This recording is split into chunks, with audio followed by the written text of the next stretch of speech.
Hello and welcome back to an introduction to Earth Science from the textbook Foundations of Earth Science, the 8th edition, written by Lutgens and Tarbuck and brought to you by Pearson Education.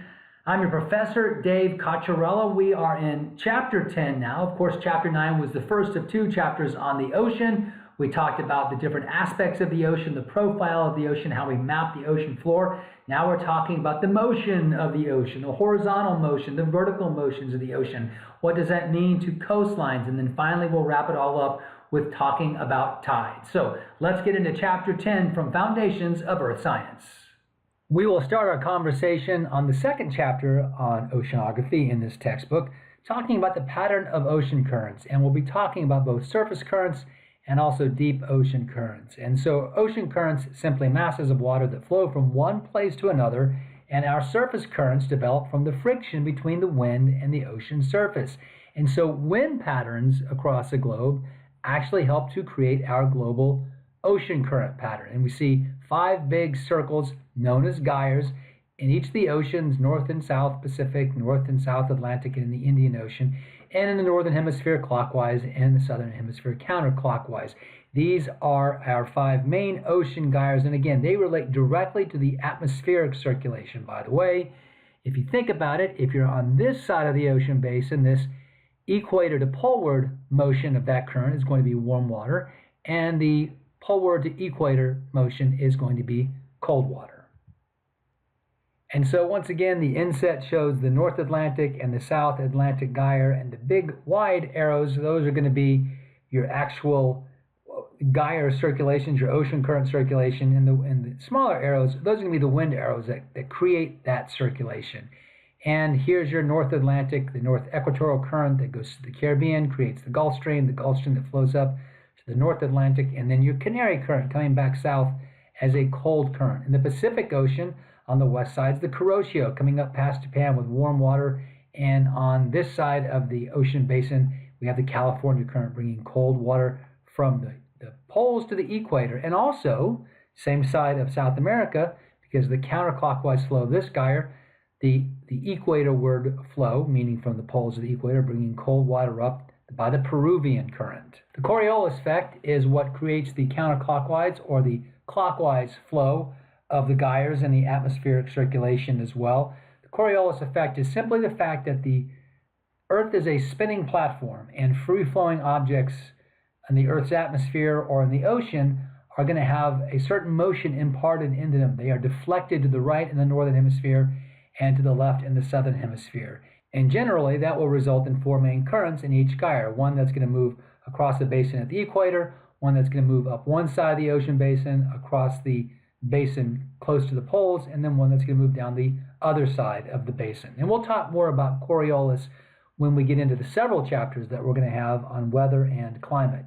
So ocean currents, not only do they move water around, but because they move cold water to the south and warm water to the north, they have a pretty pronounced impact on climate. You can see 2 different cities in South America, one on the west coast, one on the east coast. Rio de Janeiro enjoys the warm Brazilian current. Arica enjoys the cool Peruvian current, and because of that, Rio de Janeiro is several degrees warmer all year long, and Arica is several degrees cooler all year long. Warm currents transfer heat from low latitudes to higher latitudes, moderating effect, and then the influence of cold currents is most pronounced in the tropics or during the summer months in the middle latitudes. It chills the air, and the cold currents also increase the aridity. Essentially, when you have colder water and colder air, you're not going to get as much evaporation, but cold air also doesn't hold nearly as much water vapor. Warm air holds a lot more water vapor. So the amount of moisture in the atmosphere is also quite low. The bottom line is cold air tends to promote aridity, and we see that with the desert along the west coast of South America and also the desert along the west coast of South Africa. And there is the desert again. This is one of the driest places on Earth. And again, it's a very narrow strip between the ocean, which has that cold current, and the mountain range, the Andes, but it is very, very arid because of the cool waters of that Peruvian current and chilling the air and creating aridity in that region. Something else that occurs because of ocean currents, and we can see that very clearly on the west coast of Africa and South America, and even on the west coast of North America, is something that is known as upwelling. And upwelling is part of a deeper ocean circulation, and it's part of a vertical movement of water, not the horizontal movement of water that is the result of currents, but the vertical movement of water. So coastal upwelling is essentially the rising of cold, deep water to replace warm water. Well, why is it replacing warm water? Well, it's because the warm water is being moved away. When you have this equator to poleward, or I should say poleward to equatorward motion in South Africa, your water is moving from south to north, but the Coriolis causes it to be deflected to the left, and so it takes on that counterclockwise turning. So as the water right along the coastline is pulled offshore, it has to be replaced from somewhere. It's known as the conservation of mass. If you move mass away, nature does not want a vacuum, it wants to replace that mass. Well, where is it going to replace the water at the surface from right along the coastline if it gets moved away by this current? It can't replace it from land, and it can't replace it from further west because that's where the water is going. So it replaces it from deeper water, and that deeper water is going to be colder water. So coastal winds combine with the Coriolis effect to cause water to move steadily away from shore, and that creates that coastal upwelling. Deep ocean circulation is also a response to what can be, in some cases, dramatic density differences. And we talked a lot about density and the density of seawater and why you have denser seawater in some places in the last chapter. But deep ocean circulations are largely a response to those density differences. Factors creating a dense mass of water, as you likely remember, mainly the temperature, where colder water is going to be denser. But also salinity has an impact, where density increases with increasing salinity.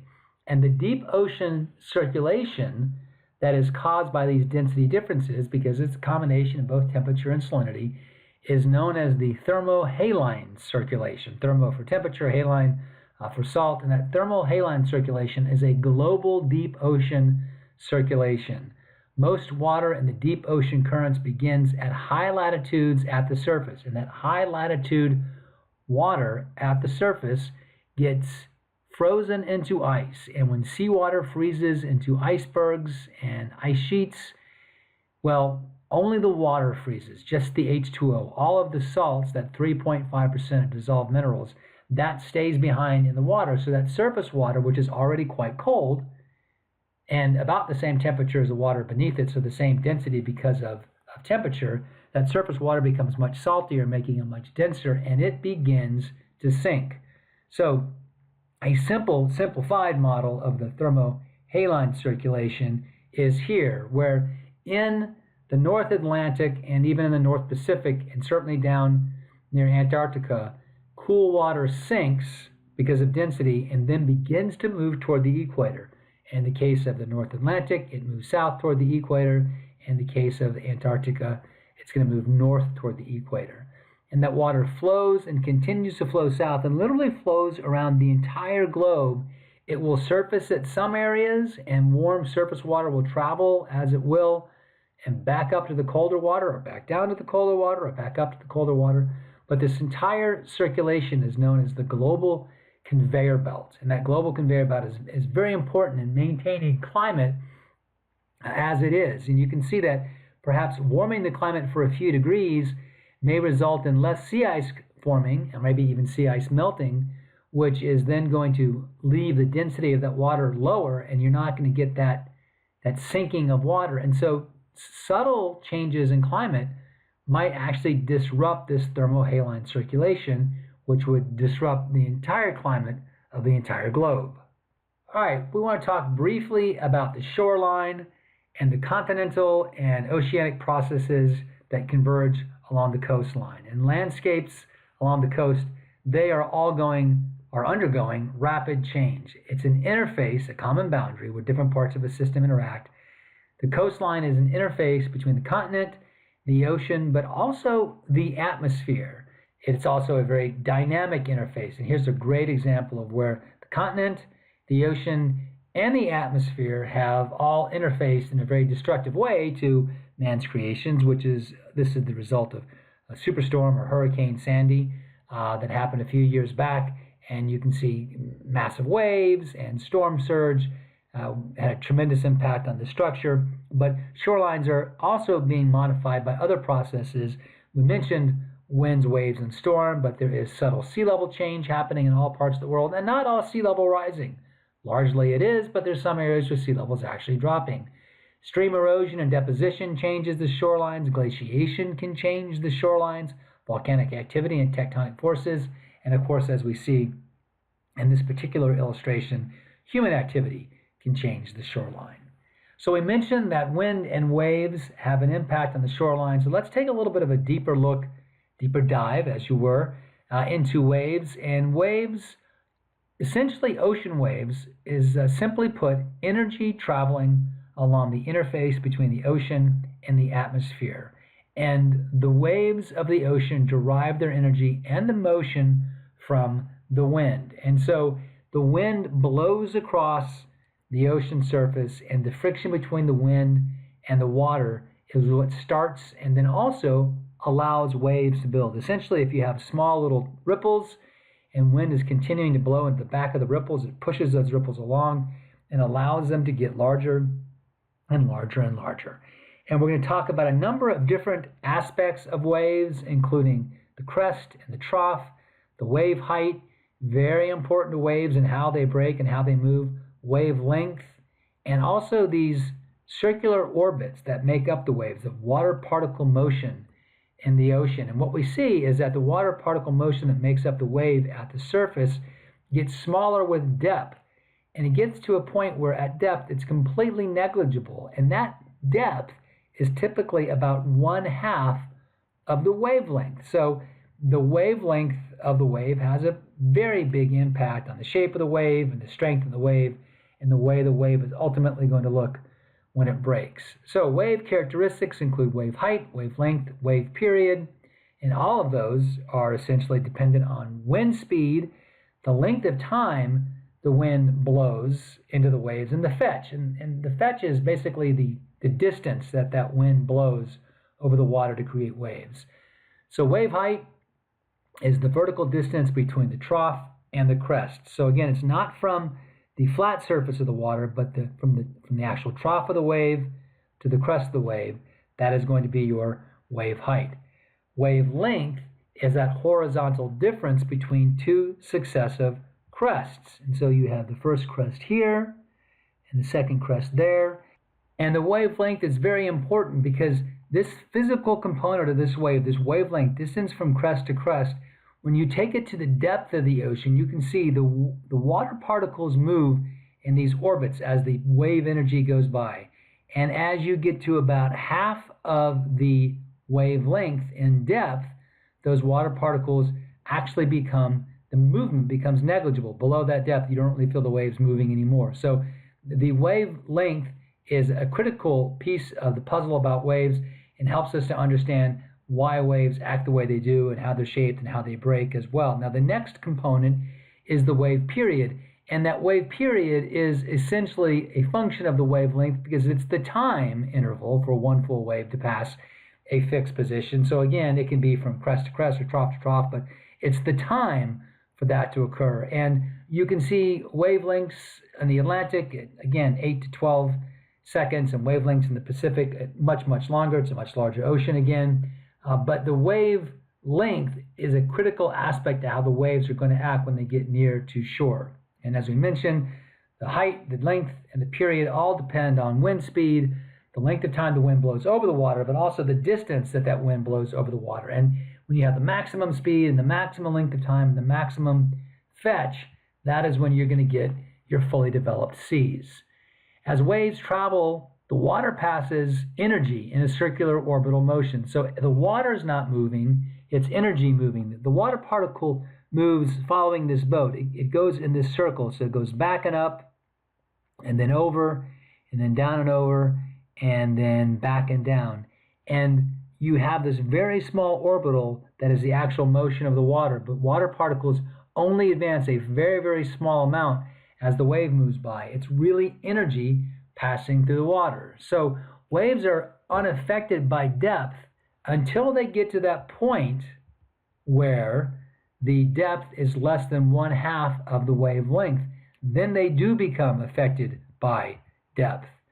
Waves begin to feel the bottom at a water depth equal to the wave base. And again, that wave base is 1/2 the distance from the flat surface, and that's the wave base there at the bottom. That 1/2 the distance of the wavelength is your wave base. So at that wave base, when the wave base is now greater than what the depth of the water is, we say that the wave is beginning to feel the bottom, and that's when they begin to stand up.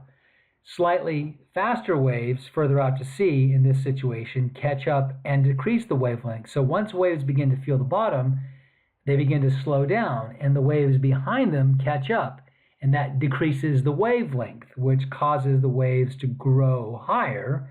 And when the wave is too steep, it will simply collapse on itself or break, and that's how you get a breaking wave that creates the surf, which is that turbulent water created by breaking waves. So here's that wave base, and as long as the depth of the ocean is deeper than the wave base, you don't have any problem. You've got these nice circulars, and you've got waves moving across the ocean. But once that wave base becomes less than 1/2 the wavelength, now you begin to elongate out and cause these ocean waves to begin to grow in height. And eventually they get to a point where they're oversteepened and they begin to break. And of course, this is also a function of the velocity decreasing in the shallower water because the wave feels the bottom, and also because then your wavelength begins to shorten. It's forced to shorten essentially because you have slowed it down and you've reduced the amount of the depth of water for the wave to travel through. One of the sidebars to this is this idea of sandbars and rip currents. A rip current occurs when a sandbar, which may be, let's just say the sandbar is grown somewhere out here, and that sandbar can be, a complete bar of water going back out. If you have a very small wavelength and a very small period, the waves don't feel the bottom until they get up here and break near shore.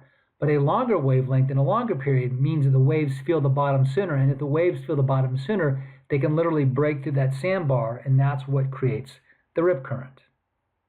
So all this talk about waves breaking leads us to the beach, and beaches are pretty much composed of whatever material is available. If you talk about Southwest Florida beaches, they're mostly shells and shell fragments. But if you go out to the beaches of Hawaii, I mean specifically the Big Island of Hawaii, and really the south shore of the Big Island of Hawaii, where basaltic landforms predominate, well, then you're going to have black sand beaches because what you've basically broken up is that dark basaltic rock to create your beach. Waves obviously do a great deal of erosion. They cause erosion by impact and pressure. When a wave beats up against a rock or a cliff, it actually forces water into the crack, which increases the air pressure in the crack.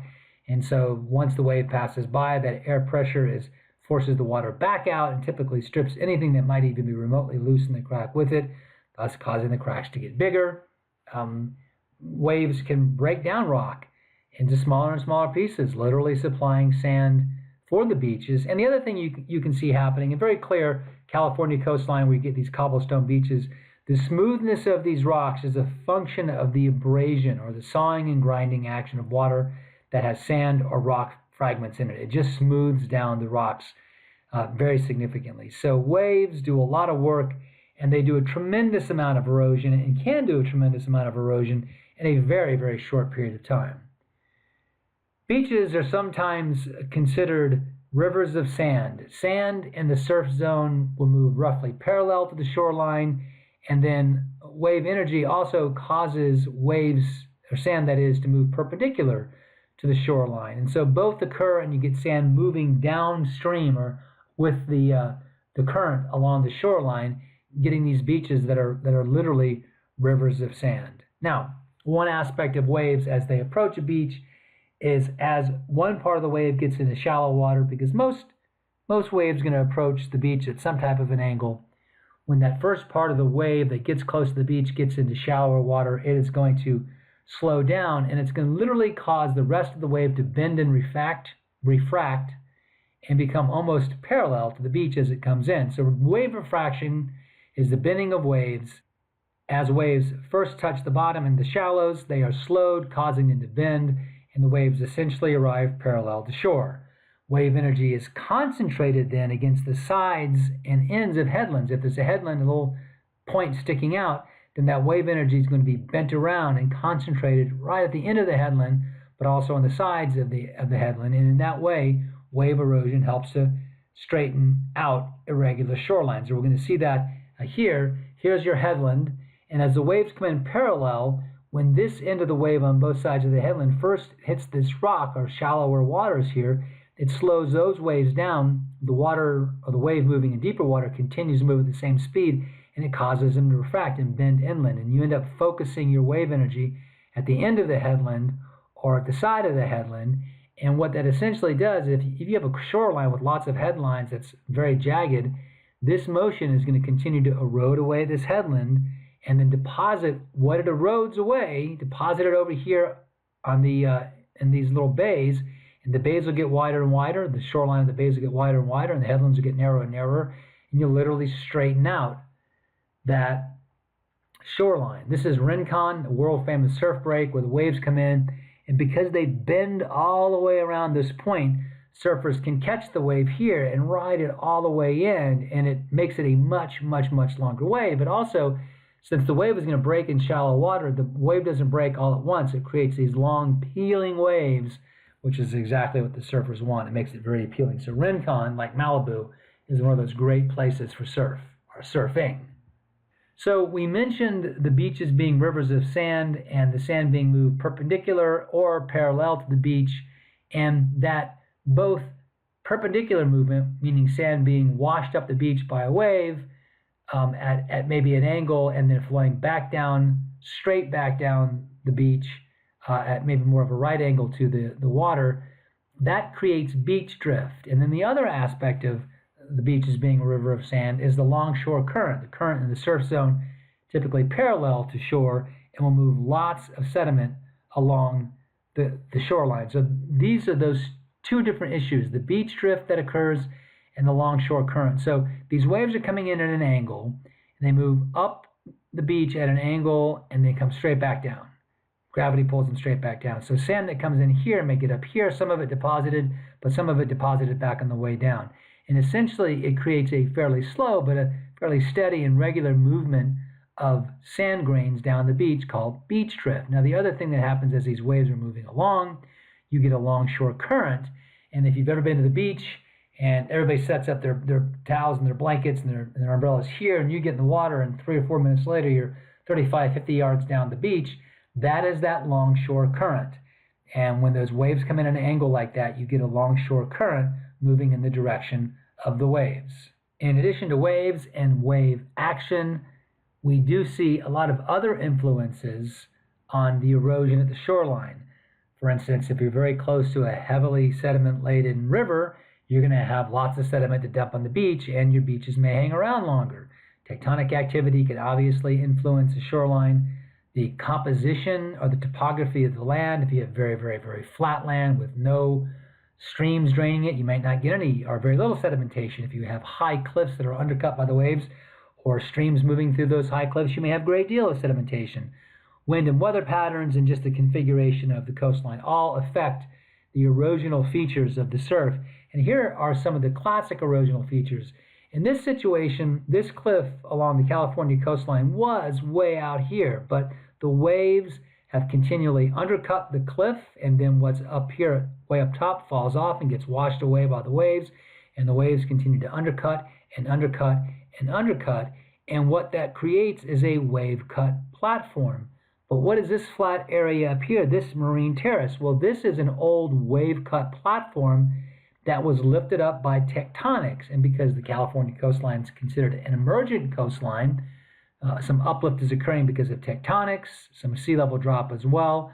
Wave-cut platforms that we see currently will eventually become marine terraces. And there's a number of areas in Southern California where there are multiple marine terraces in a short geographic distance that make for very unique landforms and have created amazing places to develop extremely high-end homes. Other erosional features on a headland, Again, we talked about if you have a headland, that the waves will wrap around it and focus on the sides. Well, the rock here was just resistant enough that it stayed in place, but what was behind it got eroded away. Here, maybe a cave that was formed on both sides finally eroded through and created the sea arch. This is known as a sea stack, but ultimately wave action and erosion will ultimately wear all this down, and what you'll end up with is a much straighter and flatter shoreline.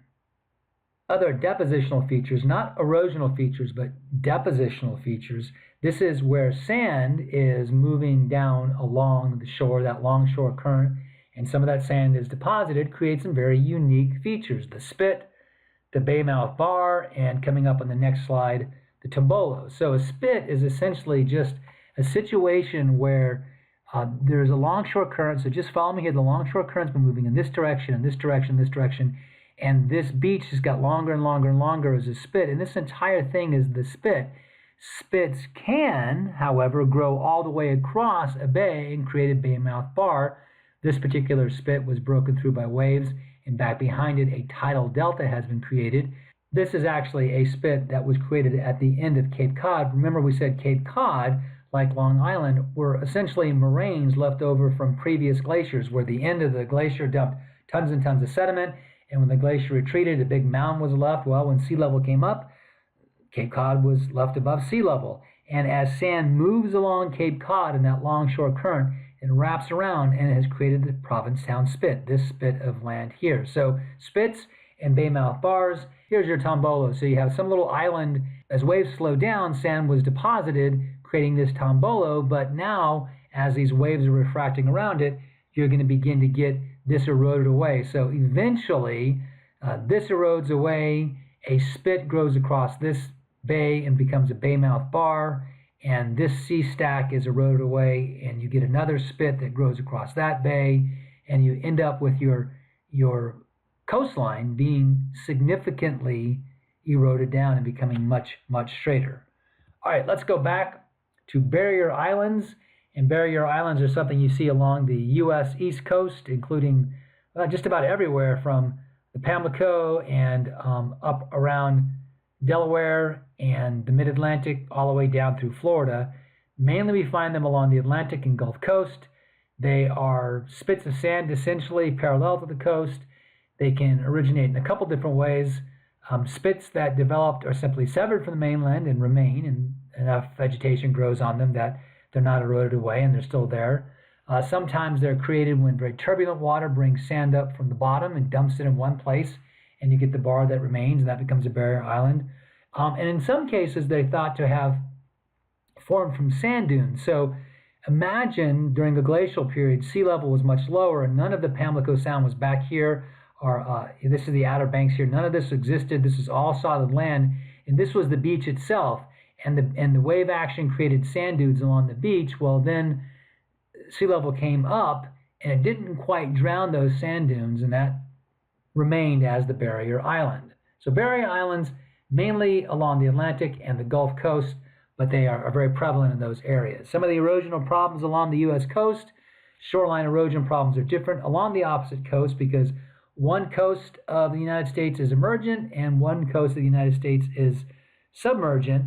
And so shoreline classification is based on the change of the shoreline with respect to sea level. Emergent coasts is where you have uplift of the land or a drop in sea level, and then a submergent coast is where land is subsiding or sinking or sea level is rising. And some of the features of that submergent coast, very highly irregular shoreline and estuaries. These used to be just river valleys that as sea levels come up, they've just been flooded and become these big estuaries of the Chesapeake Bay and the Delaware River.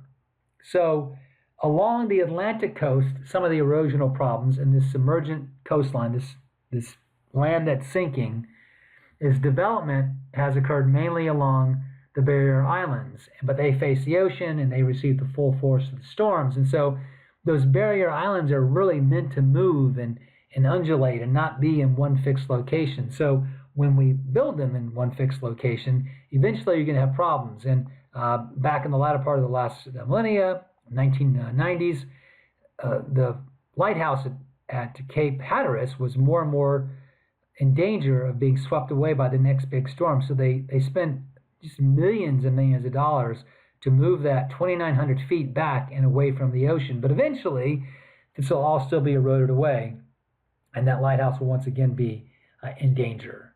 On emergent coastline, you have erosional problems as well. The Pacific coast is characterized by narrow beaches and steep cliffs and mountain ranges, and the major problem there is the narrowing of the beaches. So you had sediment along these beaches, but it's interrupted because some of the rivers that are flowing down to the coastline, they've been dammed, they've been turned into reservoirs, and so you don't get sediment getting down to the ocean anymore, and that causes that rapid erosion along the beaches. With lots of erosional issues on both emergent and submergent coastlines, man has been very smart, shown a lot of ingenuity in how to stabilize the shore, how to keep it exactly the way we want it. We've done so with what's referred to as hard stabilization, the response to erosional problems, building structures like groins and breakwaters and seawalls. So groins are these short and sometimes actually quite long. They look like jetties, but they're called groins. They may be a rock, maybe wood, maybe concrete, but they go straight out parallel to the coastline.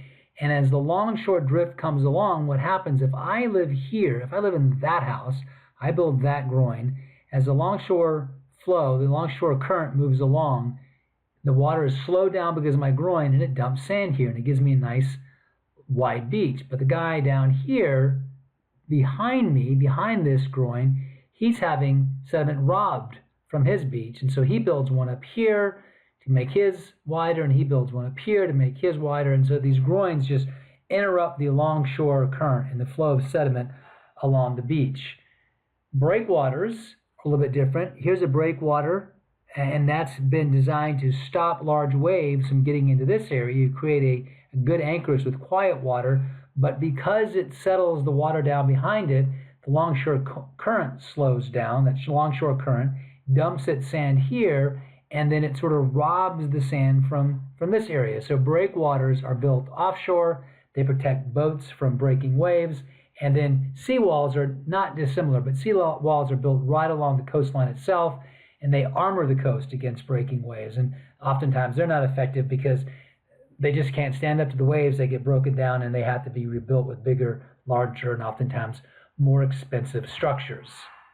Alternatives to hard stabilization is beach nourishment, adding sand back to the beach. You got a dredge out here pumping sand up off the near shore waters, and you dump it on the beach. The problem is it's never the same sand. So you've got sand that doesn't support the same type of marine organisms. You've got sand that doesn't erode the same way. You have sand that's different size or different color, but it's also extraordinarily expensive. And then this water looks quiet now. All you need is one good storm, and all that sand gets taken away. All right, we're going to begin to wrap up our conversation about oceanography with the concept of tides. And if you live along the coast, you have high tide and you have low tide, and you have tide tables that tell you exactly when high tide and low tide is going to be. But do you know why you do have high tide and low tide? And you have it because of changes in elevation of the ocean surface. Those changes that are caused by the gravitational forces exerted on the Earth by the moon, and to a lesser extent by the sun. And you may think, well, the sun's so much larger, it would exert more of a gravitational force, and it does exert a large gravitational force on Earth, but the moon is so much closer that it exerts a more powerful gravitational force on the water that is free flowing around the Earth. And if the moon is over here, the gravitational force pulls the water on Earth toward it, creating a bulge, but not just a bulge on one side. Inertia causes a bulge to form on the other side. So the moon is essentially in one location in relation to the Earth on any given 20 to 24-hour period. So the moon is here, and I'm here, and I'm going around the Earth as it spins counterclockwise, looking at it from above. At this point, I'm at high tide, and then I come around to this point here, and I'm at low tide, and then I come around to this point, and I'm at a lower high tide, and then back around to low tide, and then back around to a higher high tide again. The Earth essentially revolves underneath that tidal bulge, and that results in high tides like you see here, and low tides that result in tidal flats as you see there. And this is the Bay of Fundy The Bay of Fundy is an interesting place.